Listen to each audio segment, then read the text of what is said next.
Bom, pessoal, mais um Flávio Prado Entre Amigos e um grande amigo. Hoje um grande amigo de muitos e muitos anos, uma pessoa que eu tenho o maior respeito e que fez de uma paixão algo que ele consegue tocar. O que é muito raro, né? As pessoas amam e assistem à distância e, de repente, esse homem consegue estar no controle daquilo que ele tanto ama, que é o São Paulo Futebol Clube. Presidente Júlio Casares, que honra recebê-lo aqui. Muito obrigado. Flávio, um grande prazer, além do amigo que você é. Eu te admiro profissionalmente demais pelo caráter, pela pessoa que você é no segmento aí da nossa comunicação. Então, estou muito feliz. Hoje eu estou realizado.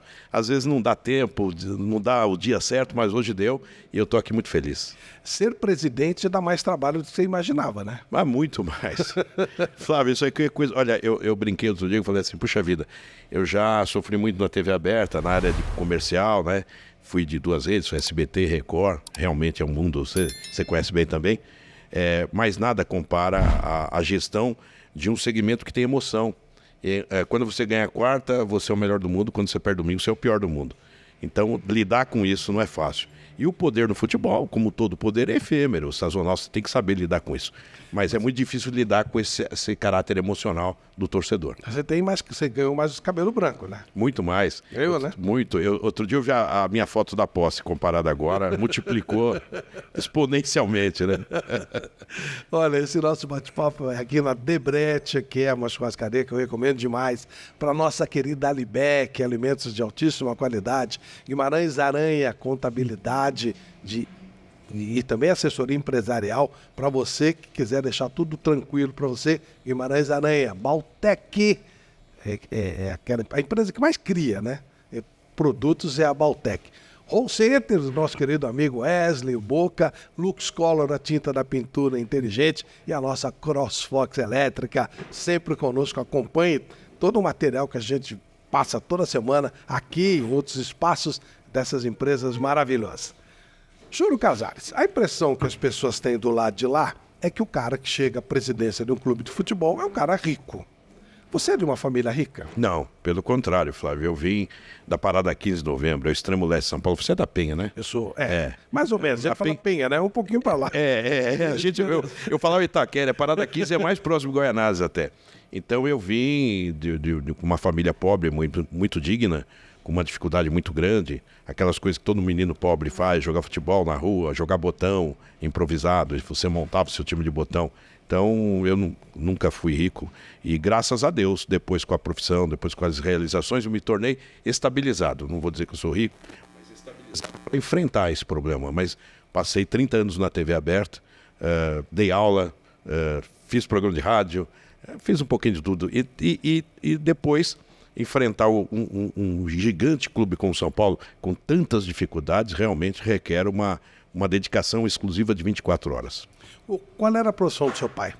O meu pai, ele foi guarda civil, no começo que era uma farda azul aqui em São Paulo, todo mundo gostava muito, tinha até uma rivalidade com a Polícia Militar, e depois ela foi unificada. E depois o meu pai virou funcionário público federal do Tribunal Regional Eleitoral. Então meu pai, ele morreu aposentado já do Tribunal Regional Eleitoral. Não é uma vida fácil, né? Um guarda civil não ganhava lá essas coisas. Né? Não, meu pai conseguiu uma casinha lá na Parada 15 do Conjunto Ipase, que era um instituto de previdência que financiava as casas. Nós éramos em 4, porque um irmão faleceu, eu tenho uma irmã e um mais velho. O meu outro irmão, acima de mim, faleceu, infelizmente, muito novo. E meu pai lutou muito. Minha mãe, doméstica, com aquelas questões todas familiares. A mãe era dona de casa. Dona de casa. Fazia feira, colocava os filhos para estudar, lutava muito. E o meu pai lutava muito. E ele era um grande São Paulino. Então eu aprendi muito com ele. Mas uma vida muito difícil para a gente estudar, trabalhar, começar a trabalhar com 14 anos. Então você queima etapas, né?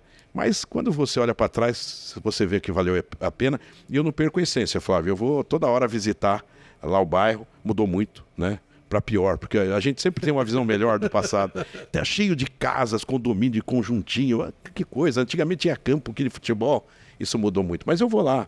E aí é duro, porque quando você pergunta de amigos, né? Você tem um amigo que joga futebol, os apelidos, como é que tá o bateria? Como é que tá o Florão? Essas coisas todas. Pô, um morreu, o outro tá muito doente. Então eu sou um privilegiado de um lugar com muita dificuldade. de ter conseguido avançar. E tem outros que avançaram, tem até o Gerson Caçapa, que jogou no Palmeiras, jogava na Várzea comigo, hoje está morando em Roma, jogou no Bari, teve um bom momento no Bari, outro dia eu falei com ele, que ele é amigo do Dorival Júnior, jogaram juntos, né? É verdade. E a gente sempre fala, então esse é um menino que jogava junto com a gente, eu sou um pouquinho mais velho que ele. Conta a história desse seu irmão que morreu, o que aconteceu? Então, meu irmão, João Luiz Casares, grande parceiro, amigo, ele fumava, né? Ele bebia um pouquinho, desregradamente, mas não era uma coisa... A questão da bebida não era tão grave, mas o cigarro, sim, ele fumava muito. E ele começou a ter vários problemas. A gente sempre teve na família a questão genética do coração, que é preocupante, por isso que eu tento tomar conta disso com prevenção, remédios e tal. E ele começou a ter vários problemas a nível de coração, já tinha tido um infarto. Idade, Júlio? Ele morreu com 54 anos, né? E foi engraçado, Flávio, eu nunca tinha falado isso aqui, é bom que a gente fala as coisas pela primeira vez, né? Eu estava tendo um show da Madonna no Morumbi, ele estava lá, e nesse jogo, o São Paulo estava jogando Libertadores com o time da Argentina, que o Luiz Fabiano foi expulso. Eu não fui no show e também não fui para a Argentina, eu estava na televisão. E era em dezembro, estava muito quente, ele no intervalo do show me ligou, como é que tá o jogo?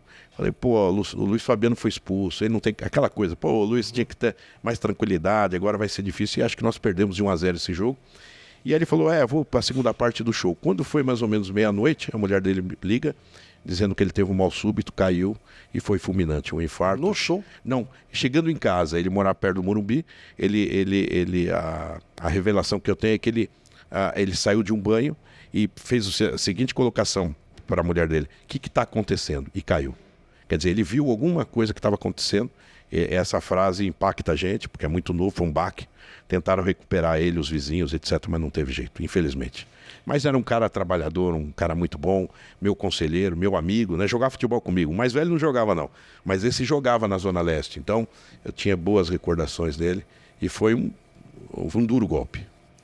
Aí eu coloco a sua mãe nessa história. Pra gente é complicado, mas todo mundo fala, a coisa mais antinatural é uma mãe enterrar um filho, um pai enterrar um filho. Como é que foi isso pra sua mãe? Flávio, até me emociono porque nesse dia eu e meu irmão mais velho, nós nos dividimos. Eu fui cuidar das questões todas de enterro, de caixão, que é a coisa mais difícil do mundo para a gente enfrentar. E o meu irmão mais velho ia conversar com minha mãe. A minha mãe hoje está 4 meses internada. Ela já está praticamente com 95 anos. A gente sabe que dificilmente ela vai sair do hospital. Ela está aqui, no hospital aqui do lado. E nesse dia o meu irmão teve a dura missão, o meu irmão mais velho, de falar com ela. E foi tomar um café de manhã com ela, porque o meu irmão morreu, era meia-noite, mais ou menos. Então ele foi lá bem cedinho tomar um café. E do nada, ela perguntou de todos e perguntou desse meu irmão. Como é que ele está? Ele vai vir? O João Luiz vai vir? Ela perguntou para o Donizete, que é o irmão mais velho. E o meu irmão foi muito duro, firme, falou, ele não vem mais. Como assim? Mãe, eu tenho que te contar. Ele não sofreu, ele passou por um outro momento da vida. E foi um momento duro. E ela não foi no velório, não foi no enterro, porque ela não tinha a menor condição, né? E hoje ela está logo para partir para se encontrar com ele. E seu pai? Meu pai morreu também cedo, com 67 anos, né? Isso você vê como é a história. A minha mãe já tem 95, ela durou mais. O meu pai, ele teve infartos e depois se recuperou bem. Num certo momento ele pegou uma pneumonia. Se internou e aí teve uma infecção generalizada. Foi coisa de 10 dias, da internação da pneumonia para essa infecção. E foi fatal porque ele ficou totalmente... foi evoluindo a infecção, etc. E também nos deixou muito cedo, com 67. Foi antes do seu irmão ou depois? Foi antes. Foi em 97. Foi bem, ele não me viu tendo a minha condição do São Paulo. Ele era muito São Paulino. Claro que deve estar olhando dessa forma agora, mas eu devo muito ao São Paulo, ao ensinamento dele. Mas aí o meu irmão foi em 2012 e ele foi em 97. Então, são passagens na vida. Agora a minha mãe. Então a gente tem que enfrentar isso, que foram as pessoas que me deram a essência do que eu sou, né? O que a sua mãe tem, Júlio? É velhice mesmo, sabe, Flávio? Porque ela tem 95, ela há 20 e poucos anos ela extirpou um seio, teve um câncer na mama, se recuperou, esse câncer não teve metástase. E ela começou a ter problemas de locomoção, ela começou a ter deficiência física. Então ela já há uns 3 anos ela já não conseguia andar, só de cadeira de roda, ela não tinha firmeza mais. E agora é senilidade mesmo. Então ela passa o tempo todo apagada. De vez em quando ela acorda e está consciente, né? Na véspera do jogo do São Paulo contra o Flamengo, ela do nada perguntou, como é que está o São Paulo? né? E foi um negócio emocionante, porque ela não estava falando. E foi no dia 23, nós ganhamos o título 24. Então foi um negócio emocionante, parece que, né? Então, nessas horas que a gente tem desafios na vida, a gente tem que lembrar delas. E ela, o momento dela é de 95 anos mesmo, de finzinho, tá no fim, tá apagando uma luz, né? E a gente tem que entender os desígnios de Deus, né? Como é que um menino pobre da periferia chega a trabalhar com cargos importantes em empresas importantes como SBT e Record? Como é que foi isso? Flávio, eu sempre fui um cara idealista, eu vou te contar uma coisa, quando a gente jogava futebol de rua, acho que eu vendi o primeiro name rights sem saber que era o name rights. Nós nos reunimos, tinha uma competição na rua e tinha lá o empório do seu Rubens, que a gente lá dizia o seguinte, ó, dá umas taças de leite ninho, aquelas latas, né? Taças não, lata, que a gente vai fazer um troféu ninho e vai disputar lá no campinho, mas você dá os leites para as famílias da rua. O cara gostou da ideia, pô, mas vocês vão fazer isso? E fizemos uma taça estilizada ninho, etc. E foi legal. Aí a Nestlé, que era dona da marca, mandou para as famílias caixas e caixas de leite ninho, porque achou aquela iniciativa, eu jamais imaginava que aquilo era um name rights, o nome de um campeonatinho de rua. Então eu acho que estava dentro de mim, Flávio, o amor ao São Paulo, o amor às coisas. Eu me envolvi muito nas diretas já, na parte política, quando nós voltamos a ter direitos de votar para presidente. E eu sempre fui um cara idealista. E no futebol também idealista. Mas eu jamais imaginava que eu fosse ir para a televisão. Eu acho que o destino foi nos levando. Eu conheci o Silvio Santos, quando o Silvio tentou ser prefeito de São Paulo. Ele tentou meu apoio, porque eu era delegado dos grupos políticos do PFL da Zona Leste. E eu gostava do Silvio. Eu achava que eu queria um perfil de um empreendedor, um cara popular. O Silvio tinha tudo isso. Eu gostava do Antônio Hermílio, enfim. E aí eu apoiei o Silvio, mesmo sabendo da dificuldade dele ser candidato, porque não iam deixar como não deixaram. E tentaram me subornar, tentaram atrapalhar a vida do Silvio com muito dinheiro na minha mesa. É uma história longa. E o Silvio viu tudo aquilo e falou, pô, esse cara eu confio. Além de idealista, é um cara muito correto. Eu já fazia um pouquinho de programa de rádio na época, e ele também começou no rádio. Aí ele me convidou para ir para o SBT. E ali começou. O mais interessante, Flávio, que ele me convidou primeiro para ir apresentar um quadro no Aqui Agora. Eu vinha de rádio, eu falei, Silvio, Aqui Agora, eu não sei. Aí, tá, vamos lá. Como as coisas do Silvio são assim, ele mudou de ideia logo na primeira hora. Falou assim, não é mais programa de rádio, você vai trabalhar na área executiva, você tem perfil, é muito bom. Eu, poxa vida. E eu olhando aquilo tudo, né, o Silvio me convidando. Nessa época eu era advogado do Banco Bamerindos. Muita gente não lembra, já faz algum tempo. Hoje é HSBC, teve uma fusão. Eu trabalhava na área de crédito imobiliário. Mas eu não pestanejei, mudei, eu gostava da comunicação e foi a melhor coisa que eu fiz. E ali eu apareci para o mercado de televisão, fui um grande executivo. Depois eu saí, fui para a Record. Eu fiquei 13 anos no SBT e 17 na Record. E aí da Record foi uma questão de concorrência. Eu não larguei o Silvio, mas o Silvio naquela época trouxe um mexicano, ele às vezes se empolgava com argentino, mexicano, Televisa. Viu? E esse mexicano tinha uma visão muito ruim de televisão no Brasil. E nós não conseguíamos andar junto. E mesmo assim eu fiquei 1 ano e 8 meses com ele. Mas chegou aí, eu falei, não aguentava mais, falei, Silvio, eu fiquei do seu lado todo tempo. Você contratou um mexicano, tem multa, fica com ele e eu vou andar. E aí acabei indo para a Record e fiquei muito feliz também na Record. Você se aposentou ou foram as atividades como presidente de São Paulo que te fizeram deixar? Como é que foi isso? Então, Flávio, eu já tinha sido sondado para ser candidato a presidente de São Paulo alguns anos atrás. Eu não queria porque eu achava que a minha missão profissional ainda estava precisando da questão profissional e eu estava muito feliz na televisão. Veio a pandemia. Na pandemia, todo mundo em home office, fazendo reuniões, aquela novidade, Zoom para lá, Zoom para cá. O São Paulo, naquele momento com dificuldade, na antiga gestão, dizendo o seguinte, nós estamos nos unindo aqui, vários grupos, segmentos políticos, para que você seja candidato. E eu fui empurrando aquilo com a barriga, não estava na minha cabeça, né, ainda que essa visão de ser candidato. Mas um dia eu recebi o ultimato desses, 160 conselheiros, falaram, você tem que dar resposta amanhã. Aí eu passei uma noite refletindo e fiz a seguinte reflexão. O mercado de televisão está mudando. Eu ainda sou um dinossauro da televisão. Quando você fala Boni, ontem eu recebi o Hans Donner, que ele vai fazer um produto para São Paulo em primeira mão. Nós vamos mostrar aqui. E eu estava vendo que o mercado de comunicação está mudando. O exemplo é esse o seu podcast, que é fantástico. Aliás, os publicitários têm que olhar para esse encontro de amigos aqui do Flávio, que é muito bom. E a televisão estava mudando. E eu falei, poxa, eu estou com uma oportunidade de fazer algo que eu amo e que tem que ser dedicação exclusiva. Tem a televisão que está mudando, que de repente é melhor eu sair do que saírem comigo. Então, naquele momento, foi uma decisão. Eu aceitei a candidatura, comecei a campanha, sentei com a Record, disse o seguinte, olha, eu vou começar a campanha. Vocês me toleram, porque estamos em home office. Se eu ganhar a eleição, eu vou sair da Record, porque não dá para compatibilizar. Claro. Conflito de interesse. E clube de futebol é 24 horas, é viajar com quem quer fazer direito. Viajar com a equipe, olhar todas as unidades, fazer gestão mesmo, que dá muito trabalho. E foi assim. E aí eu saí muito bem da Record, tenho grandes amigos, e não sei se volto um dia para a televisão. Me deixou muita saudade. Às vezes eu tenho saudade. A coisa é tão brava no futebol que eu falo assim, meu Deus, será que me aceitam de volta lá? Que era mais suave, né? Você briga por audiência e faturamento, mas você não tem o poder, a questão da emoção, onde você é herói na quarta, bandido no domingo. E essa é uma gangorra. Antes do presidente, há um menino São Paulino. Você é da Parada 15, eu sou da Vila Esperança, Vila Matilde ali, e a gente, às vezes, conversando, fala em jogos que nós estivemos juntos. Sim. Sem nos conhecermos e tal. Era muito difícil sair de onde eu estava, um pouquinho à frente de você, para chegar no Morumbi, para ver o jogo de futebol, ou no Pacaembu, em qualquer lugar. Como é que eram as suas peregrinações, por exemplo, para ver o famoso jogo contra o Barcelona e Guayaquil? Isso. Eu não lembro que ano foi. 21 de abril de 1972. 72. Assistir o jogo no Morumbi saindo da Parada 15 era uma aventura. Porque você tinha que programar. Primeiro convencer o pai tem que arrumar gasolina, estacionamento, gasto, era muito, né, restrito. E ele punha, meu pai tinha aqueles Chevrolet antigo, Fordão antigo, ele punha tanta criança lá dentro, eu falei, como é que cabe, né?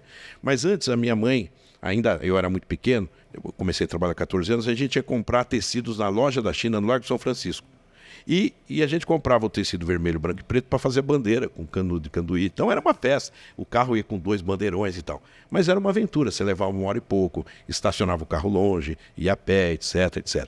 E esse jogo... Não tinha nem a Marginal Pinheiros, né? Tinha que dar volta. Tinha que dar volta. De Osasco. Não, era um negócio assim absurdo. E nesse jogo, Flávio, foi o dia da independência, foi entrada franca. Tinha essas coisas no Brasil. Foi. Todo mundo pode entrar. E o Morumbi, até hoje, não sabe direito quantos pagantes tinha, porque não tinha pagante, claro. E qual público, não tinha controle. Acho que foi o maior público, porque aquilo eu já tinha visto um jogo no Pacaembu, era muito pequeno, que você estava lá em 67. Foi quando eu virei jornalista. Quando você virou jornalista, você me contou. E esse jogo São Paulo quase foi campeão. E quando o Benê fez aquele gol meio de canela, falei, perdemos o campeonato. Meu pai falou, mas tem o Santos. Falei, pai, eu era pequenininho. Esse é exatamente o problema. Eu falei, o Santos. Ele falou, a nossa chance é que o Santos, eles vêm de excursão. Meu pai ainda, naquele fanatismo, eles podem vir cansados. Eu falei, pai, eu muito pequeno. Falei, pai, esses caras não cansam. Eles jogam bola no ônibus, eles jogam bola na rua. E é verdade. Claro. Então a gente sabia, depois ganhou o Santos no Pacaembu 2-1, se não me engano. O Benini não foi muito bem. Agora, esse jogo de 72, Flávio, para mim, quando eu vi o Morumbi à noite, com aquela química, eu falei, meu Deus do céu, essa é a minha casa, esse é o meu tipo. Ali começou uma transformação e eu não parava de ir no Morumbi. Claro, com a dificuldade, eu tinha que trabalhar, fazer uma campanha, o jogo era domingo, uns 10 dias antes, para ver se a gente tinha condição financeira, meu pai podia ir, então não era tão simples, né? Você comprar ingresso, estacionamento para uma família com um orçamento limitado. Qual era o seu trabalho aos 14 anos? Você falou, começou a trabalhar com 14 anos. O que você fazia? Eu fui office boy do grupo Pedro Meto, que hoje é Cosan de açúcar, refinaria de açúcar na Paulista. Eu fiquei lá até pouco tempo. O meu irmão, esse que faleceu, e o outro eram cartorários, trabalhavam em cartório de notas, e me chamou. Vem pro cartório, porque esse negócio... Eu era o tempo que o office boy andava com uma uniforme, parecia cobrador de ônibus. Era uma camisa azul clara, uma gravata azul escura e uma calça azul escura. E eu saía com uma pasta, com um monte de duplicata, né? Hoje é impossível isso. E passava de banco a banco, eu trabalhava muito. E um dia meu irmão, vendo aquela coisa, eu transpirando, porque às vezes a gente recebia o passe da CMTC para pegar ônibus, mas dava para fazer a pé, você guardava o passe. Opa, eu fazia muito isso para passear, né? E eu falava pro meu pai, pô, consegui uns passes aqui, dá pra gente ir no jogo. Só que eu pegava a Paulista, ia, voltava, e era uma loucura. Aí o meu irmão falou, vem aqui pro cartório, você vai trabalhar uma coisa mais interna, vai sair de vez em quando. E eu saí. Aí eu fui pro 27º cartório de notas, onde eu fiquei bastante tempo. Depois eu trabalhei na Câmara Municipal de São Paulo, assessorar um amigo que se formou em Direito comigo. Depois voltei para a Câmara, depois eu fui advogado do Bamirindos, depois eu trabalhei em rádio, na Rádio Boa Nova de Guarulhos, 1450 km. Trabalhou lá? Trabalhei. Morro do Picanço. Trabalhei numa rádio chamada Rádio São Paulo, que era do Grupo Bandeirantes, bem pouquinho. Super Tupi, na Vila Maria. Nossa, rodei um pouco de área. E fiz um programa só para o São Paulo, com o meu custo assumido, chamava Emoção Tricolor, toda segunda-feira na FM Imprensa, aqui pertinho. Então eu rodei muito. Aí quando eu cheguei na televisão, dei aula também. Dei aula na Zona Leste. Você dava aula de quê? Eu dava aula de Direito e Legislação para cursos técnicos de segundo grau. Era um curso que a FATEC te licenciava, o MEC. Eu tenho licença do MEC. Você faz um ano de preparação. Quem é formado em ciências jurídicas pode dar aula de Direito e Legislação, Introdução ao Estudo de Direito, algumas disciplinas. E eu trabalhei numa escola do Estado, chamado Yervant Kissajikian, na Coab 2. Aliás, é onde o Rodrigo Nestor morou. A gente brinca que nós somos ZL. Tem poucos. O Caio Paulista, ZL. O Rodrigo Nestor é ZL. Nós temos uma comunidade lá. Pena que ele machucou agora recentemente. Então foi uma luta, né, Flávio? É uma luta muito grande. Era uma catação de dinheiro, né? Que eu fazia muito essas coisas. Vai lá, vem aqui e tal. E tem uma graninha aqui, vamos lá, vamos atrás e tal. Com dignidade, mas era pega aqui, pega lá. Né? Flávio, eu tenho uma coisa que eu também nunca falei. Aqui eu tô me abrindo porque você é um amigo e é bacana isso. Antigamente, o salário dos trabalhadores era dia 10, lembra? Dia 10 é o pagamento, depois virou quinto dia útil e tal. E eu trabalhei um tempo com carreto de feira, aqueles carrinhos de rolemã, e eu tenho um complexo de melancia. Porque eu ia fazer, quando era próximo do dia 10, e eu falo porque eu era pobre, e os pobres, por isso que tem essa coisa melancia que é aparecer. Eu ia levar para dona Maria, para dona Tereza, né, o carrinho para casa. E eu não sei por que eles compravam tanto melancia. E aquilo me deixava mal, porque quando eu pegava uma ladeira, a melancia caía, e quem tinha que ir atrás da melancia era eu. E o pobre, quando paga, ele exige muito. Menino, vai pegar logo. Eu travava aqui a pegar a melancia. Com mais um pouquinho, caía outra melancia. Então eu tenho um pouco de trauma do dia 10 da melancia. Porque eu falei assim, pô, mas ela tá pagando, nem pode pagar muito, mas tá batendo em mim pra caramba. Mas eu levava isso com muita brincadeira, né? Porque eu fazia uma feira na Parada 15 e tinha umas ladeiras mesmo. E o dia 10 era terrível, porque era o dia que comprava melancia. E eu falava, pô, mas para que comprar 3 melancias? Eu punha elas em cima, porque se põe embaixo, quebra ela, maceta e tal. Não, e ela exigia, põe em cima, menino. Eu falei, vai cair esse negócio. E quando rolava a melancia, eu falava, você tinha que disparar para pegar, e travava o carro e punha, caía várias vezes. Então eu tenho um pouco de trauma. Mas você vê, nós fizemos de tudo, né? Você também é um cara que tem essa origem. Obviamente em rua de terra, né? Rua de terra. Sem eletricidade. A eletricidade veio. Eu tinha, na televisão tinha que ter um estabilizador. Não sei se você usou isso. Sim. Que às vezes estourava muito lá, você tinha que regular e tal. E a rua de terra, eu saí de lá, depois já teve asfalto, mas demorou muito. A gente jogava bola na rua de terra, no campinho da esquina, que era terrão também. Então foi uma loucura. Quando a gente ia jogar na Vila Talarico, na Vila da Lila, era a Vila Esperança. Né? Jogo contra. Aí o bicho pegava mesmo. Então eu me lembro muito bem de grandes amigos jogarem. E o Gerson Caçapa, que era menor, ele tinha uns 4, 5 anos mais novo que eu, era muito bom jogador, depois foi pro Palmeiras, e quando o bicho pegava, eu falava assim, põe o Gersinho, né, que era o Caçapa. E o menino entrava e mudava o jogo. Na época era um menino assim muito promissor, a gente sabia que ele ia virar profissional. E depois ele virou um volante, engraçado, ele virou um volante, sério. Mas na Várzea ele era um atacante, um meia, que chegava na área. E eu aprendi muito com ele. Hoje eu brinco que ele virou um Buda negro, porque tá enorme, né? Parou de jogar, mas é um grande amigo, um cara bacana. Ô Júlio, em algum momento nessa época passou pela sua cabeça a hipótese de você ser presidente de São Paulo? Mas jamais, Flávio. Jamais. E eu nunca... Muita gente fala, você tinha esse sonho? Nunca tive esse sonho. Porque eu era televisão, eu queria ficar na televisão. Eu comecei no São Paulo ajudando o marketing com o Jaime Franco, quando o São Paulo precisou dos amortecedores. O Morumbi tinha um veto do Contru na época, que estava balançando e tal. E eu estava no SBT. E nós fizemos alguns projetos para ajudar o São Paulo. Eu convenci o Silvio para dizer assim, vamos trazer a seleção da Dinamarca, o Ajax, o Real Madrid, para jogos amistosos. O SBT fica com a transmissão, a bilheteria toda do São Paulo, e a gente dividia uma publicidade para o São Paulo. Então foi uma ajuda, e eu virei adjunto de marketing como voluntário, pelas ideias e tal. E eu com o maior prazer, eu tinha uma carteirinha, aquilo para mim, eu reunia a família, diretor, adjunto de marketing e tal, voluntário. E eu levei isso do SBT, continuei, virei vice-presidente de marketing, aí virei conselheiro. Aí você entra na análise, que esse cara vai virar presidente, vai virar... Mas eu nunca tive o sonho. Só que o trabalho no marketing foi tão bom que o meu nome era lembrado. Até que surgiu a primeira oportunidade em 2017, que o Leco foi presidente, eu não quis disputar, e depois em 2020, que aí eu aceitei. E estamos aí. Agora vamos para a reeleição, e acho que é uma missão que nós temos aí de mais 3 anos, para que a gente consiga reequilibrar o São Paulo. Nesse meio termo, você foi vítima da Covid. Eu falei com você algumas horas antes e você Foi. disse, não, tá tudo bem e tal, não sei o quê. Aí no dia seguinte eu tenho a informação que você estava entubado e tal. É. Eu digo, meu Deus do céu, eu comecei a ligar para os meus amigos Sim. no Einstein e tal. E dizer, não, realmente é uma situação difícil. É. Como é que foi isso para você? O que você lembra disso? Flávio, foi a coisa, pra você ver como nós passamos muitos desafios, né? São Paulo jogou contra o Vasco pela Copa do Brasil, e eu tenho o hábito de perder no ganhando, eu vou ao vestiário, cumprimento todo mundo e vou embora. Nesse dia nós ganhamos, mas eu estava com dor no corpo, um pouco de gripe, e o Dr. Sanches, no dia seguinte, falou, olha, vamos fazer o teste. Eu fazia muito teste, né? Eu fiz mais de 120 testes, daqueles cotonetes no nariz. E nesse dia eu fiz, e à tarde seu resultado deu positivo. Aí liguei para um médico, para outro, não, toma Novalgina, fica aí. O outro, não, vai lá. Eu peguei, falei, sabe de uma coisa, eu vou dirigindo, eu vou pro Einstein, e vou lá. Liguei pro Cláudio Lutemberg, ele estava em Miami. Não, entra lá, faz tal. Quando eu entrei, Flávio, a coisa, eu vi que não estava legal, porque eles começaram a falar com o meu médico, não, ele vai ter que ficar, a inflamação no pulmão está ganhando força. Eles começaram com meio litro de oxigênio, foi para 1,5, foi para 2.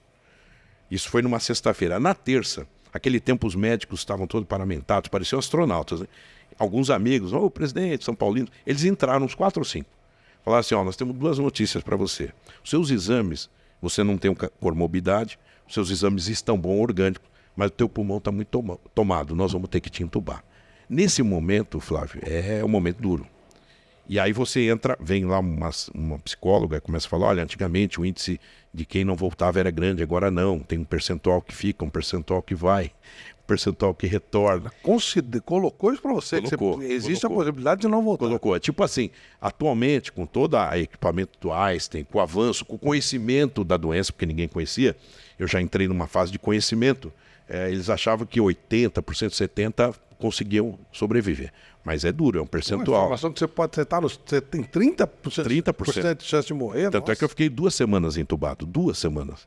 E você volta sem andar, o raciocínio demora um pouco, você não consegue escrever, você morre 2 semanas, né? E eu me lembro que quando eu fui pro tubo, eu passei uma mensagem pro meu filho, Julinho, papai vai entubar, avisa a família que vai dar tudo certo. E o meu celular acabou. E ele tinha saído do hospital, viu que eu estava bem, voltou, né? Voltou com a família, aí começou uma odisseia que eu fui só saber depois, porque é uma coisa louca, porque você volta para a vida, você não entende o que está acontecendo.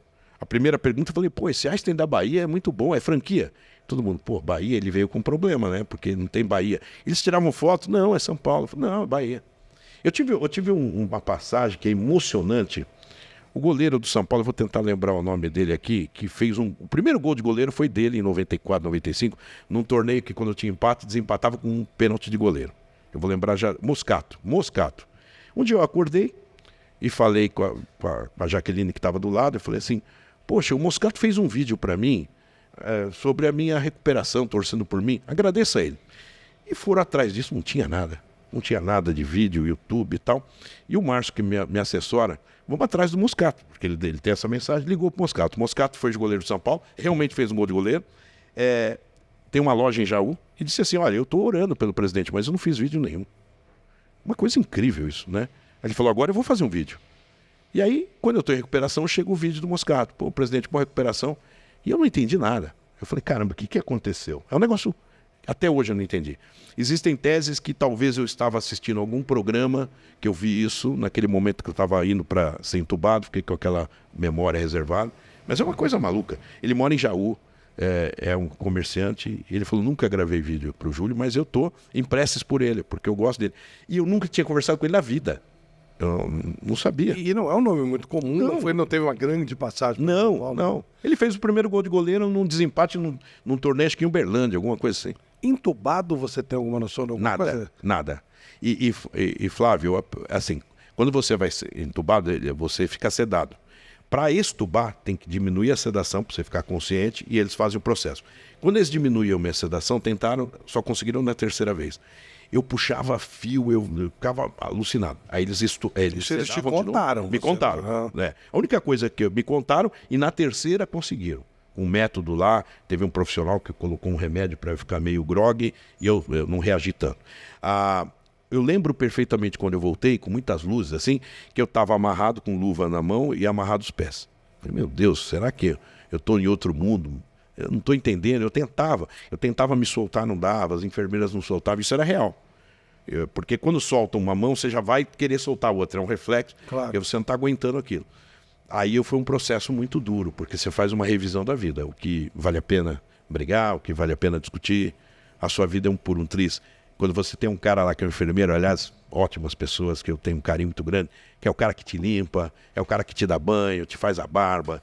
Pô, sabe, esses valorosos caras, enfermeiros, médicos, eu tenho uma recordação bonita, porque você vem, eu vim com 13, 14 quilos que eu perdi, com ferimentos aqui por causa do tubo, a garganta você não consegue falar, você não consegue escrever.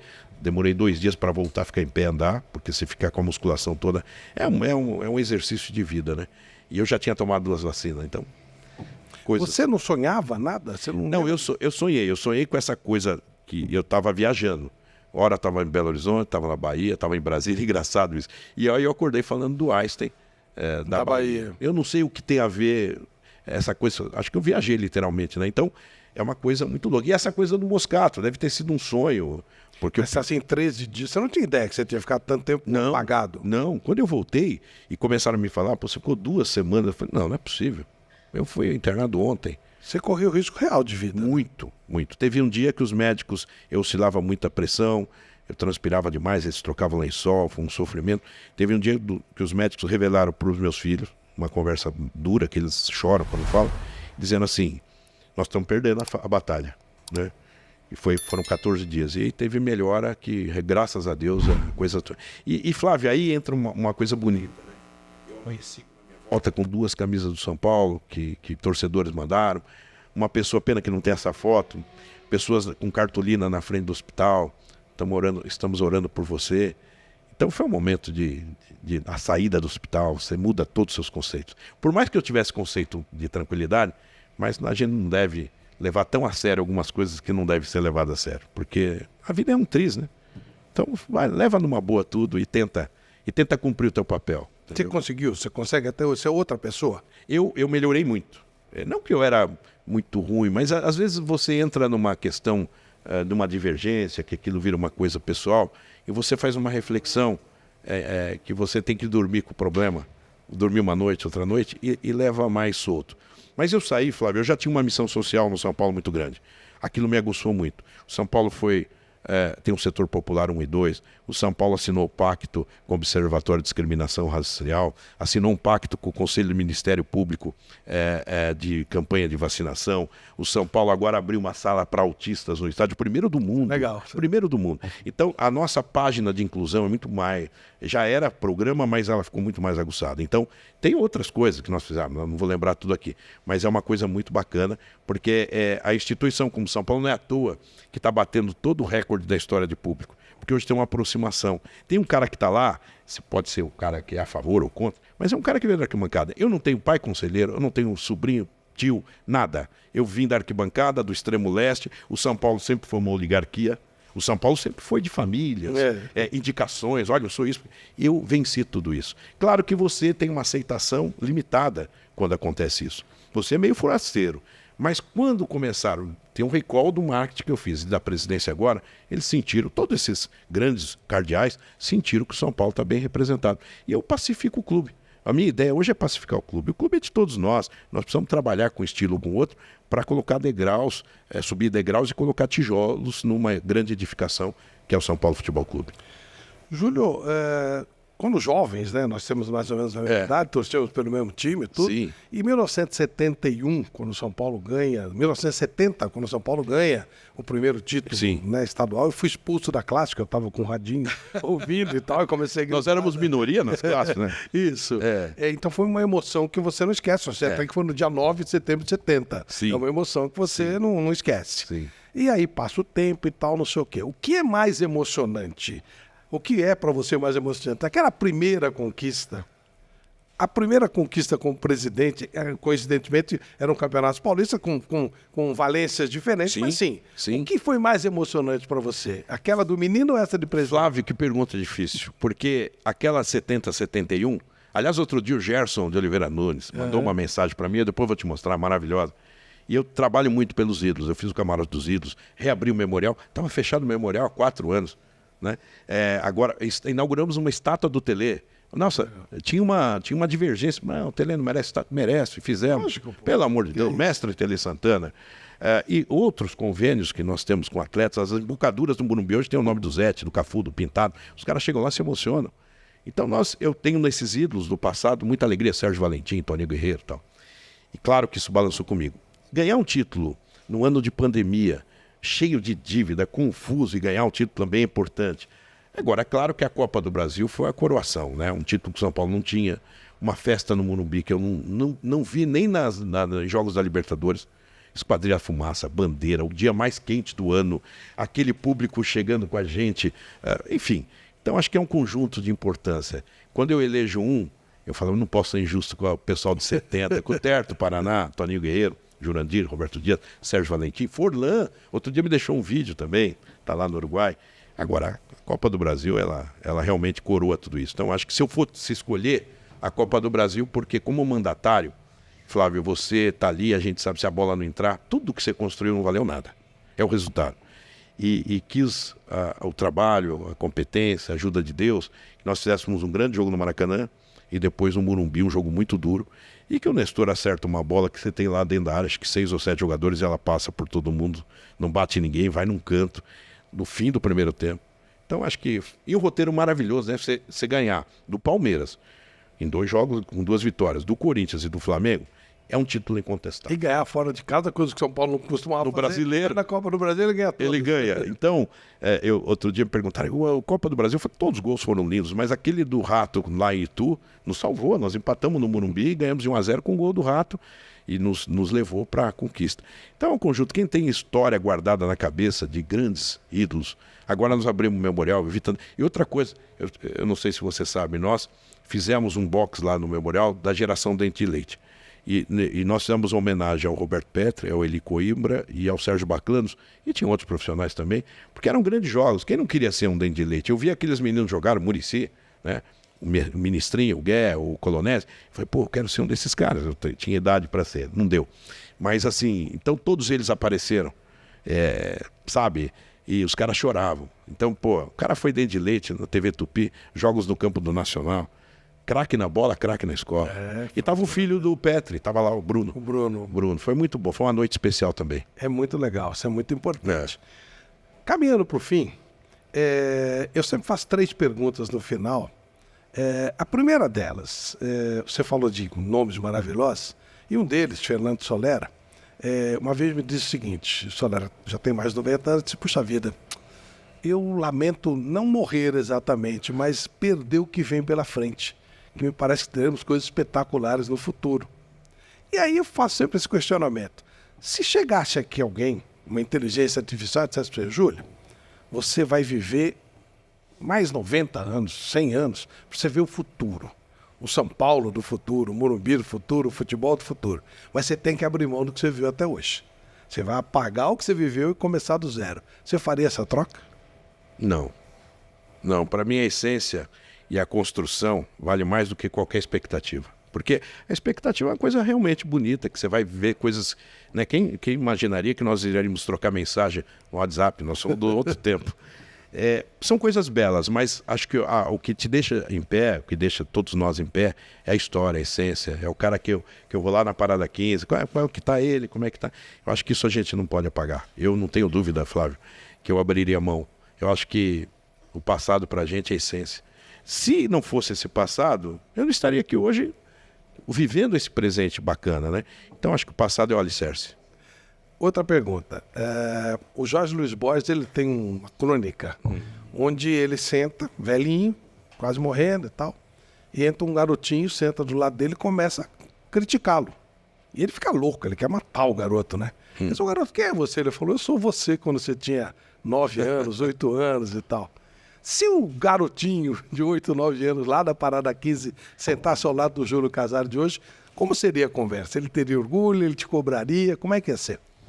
Olha, ele teria orgulho, né? Porque eu acho que Deus foi muito generoso comigo. Ele me colocou num lugar muito acima do que eu imaginava. Então ele teria orgulho. Mas ao mesmo tempo ele ia me cornetar em algumas coisas. A cornetagem seria, tenha menos ansiedade, tudo tem seu tempo, não atropele as coisas. Eu tenho tanta vontade às vezes de resolver, que às vezes eu passo mensagem, o Zé Eduardo está aqui, para os nossos diretores, 3h30 da manhã, 4h30 da manhã, 8 horas já quero reunião. Calma, né? Então ele falaria, tudo tem seu tempo. Acho que esse é um lado. Mas siga os valores de vida, não os valores econômicos. Meu pai falava, Flávio, 3 coisas. Peça sempre, por favor, por gentileza e muito obrigado. Isso é o primeiro tratamento que você tem que ter na vida com qualquer valor de essência, de humildade. Então ele é só me cornetar nessa questão da ansiedade, porque eu realmente às vezes atropelo. Eu quero fazer tanta coisa e o São Paulo precisava de uma página. E eu fui assim na televisão também. Então é uma característica que eu preciso consertar e com certeza ele tentaria me equilibrar mais. Porque eu sou um cara que eu tento realizar, eu acelero muito e às vezes a vida não é assim. A última. Se Deus descesse aqui agora, Deus, hein? Ele, puxa, presencialmente, e te desse direito a uma pergunta, mas não tem réplica. Você pode fazer uma pergunta. Que pergunta seria essa? Essa não é fácil, mas eu acho que eu falar assim, meu Deus, né? Porque Deus é de todos nós, né? Meu Deus, por que numa intolerância de guerra ou de outras questões, tantas crianças morrem sem saber por quê? Uma criança que está começando a vida, que foi nós dois na Zona Leste, com tantos ideais, por que elas são ceifadas de continuar a vida? Ou por uma guerra, por uma coisa que elas têm? Qual a razão disso? Quando eu vejo um menino torcedor do Vasco, eu agora esqueci o nome dele, que outro dia ele cantou o hino do Fluminense e ele foi massacrado na rede social. Quando eu vejo agora lá no Hamas com Israel, tantas crianças interrompendo a vida. Essa pergunta eu faria, Deus, qual a razão de um menino inocente, ingênuo, que não foi autor de guerra, que não foi autor de intolerância, que ninguém sabe o que ele vai ser ainda? Ele não sabe ainda, ninguém sabe. Por que ele tira a vida dele? Qual a explicação? Ele tem outra missão? Essa é a pergunta que eu tenho. Porque é engraçado, quando a gente morre um pai, mesmo um irmão mais novo como morreu o meu naquela época, viveu uma página da vida. Agora, uma criança que tem todo um sonho na cabeça, né? Que ele vai estudar, vai ser radialista, vai ser apresentador de podcast, veio lá da Vila Esperança, o nome já diz Esperança. Essa esperança é cortada da vida dele. Meu Deus, explica pra gente. Valeu. Júlio, muito obrigado. Eu sei que seu tempo é corrido, agenda apertada, mas você, como sempre, muito gentil comigo, abriu esse espaço para falar conosco. E eu tenho certeza que essas histórias são muito bacanas e muita gente não conhecia, muitas nem eu. E foi muito legal você abrir o coração aqui com a gente. Flávio, eu agradeço, eu realmente coloquei coisas aqui com muita emoção, vocês viram, com muita verdade, me soltei, porque eu estou diante, além de um amigo, de um grande profissional, de uma grande proposta de trabalho, e eu acho que a gente tem o dever, sabe? Às vezes eu estou na rede social, o cara fala, eu tenho 500, quase meio milhão, mais de meio milhão de seguidores. Por que o cara coloca tanta coisa? Será que ele quer aparecer? É muito simples, aquilo é minha defesa. Eu não nasci conselheiro, eu não tenho a oligarquia por trás. Aquele é meu diálogo com o torcedor. Se está bem ou está errado, eu estou informando ele. É isso que eu penso. E estar aqui hoje foi um presente, um outro campeonato. Obrigado, Júlio. Valeu, um abraço. Valeu, Flávio. Estamos encerrando mais um Flávio Prado Entre Amigos. Um grande abraço. Tchau.